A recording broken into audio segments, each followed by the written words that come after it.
Á stuttri ferð íslenska vegi getur ökumaður upplifa allar tegundir veðurs og færðar og því borgar sig að vera viðbúinn því að takast á við erfiðar aðstæður.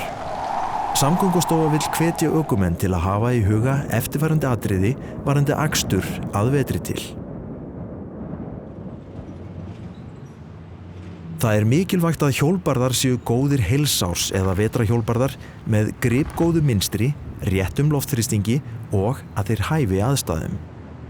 Söluaðilum skylt að hafa á nýjum hjólburðum merkingar sem sýna niðurstöður staðlaðra prófana á, í fyrsta lagi, eldsneytiseyðslu sem mæld við notkun hjólbarðanna, í öðru lagi, veggrip í bleytu og í þriðja lagi, hávaða sem stafar af þeim og mældur í desibelum.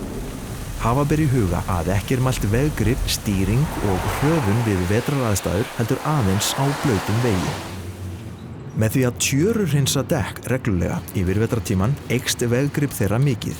Tjaran myndar hála húð á mynstrum hjólbarðana sem mikilvægt að hreinsa af. Gæta skal þess að nota vistvæn efni við hreinsunina. Nagladekk eru bönnuð frá 15. apríl til 31. október nema aðstæður gefið tilefni til annars.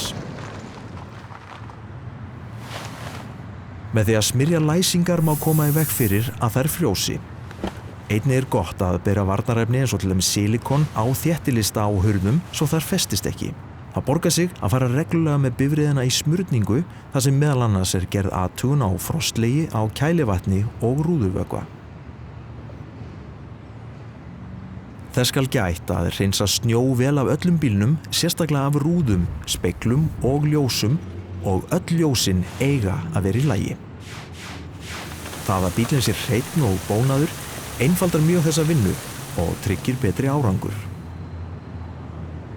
Gæta þarf að því að þurrkublöð séu óskemmd og gott að hreinsa tjöru af þeim líkt og hjólbörðunum. Hafa þarf nægan rúðuvökva og passa að hann sé frostþolinn. Varast skal að nota hraðastilli eða svonefnt cruise control þegar ekið í hálku þar sem mikilvægt við slíkar aðstæður að ökumaður skynji vel inngjöf og veggrip ökutækisins. Ef bifreið byrjar að renna til á vegi orsökin yfirleitt sú að farið of hratt og ekki ekið samkvæmt aðstæðum. Byrji bílinn að renna til best að sleppa eldsneytisgjöf. Snúa skal stýri í þá átt sem afturendi bifreiðanna leitar og snúa síðan stýrinu tilbaka eftir því sem stefnan leiðréttist. Ekki stíga fast á hemla á meðan á þessu stendur nema bifreiðin sé með ABS hemlakerfi. Það getur skipt sköpum að í bílnum sé skjólgóður og hlýr fatnaður sem hægt að bregða sér í ef á þarf að halda. Gluggaskafa, snjóskófla og handkústur verkfæri sem ættu alltaf að vera til staðar. Að lokum skal tekið fram að mikilvægt að aka ætíð í samræmi við aðstæður.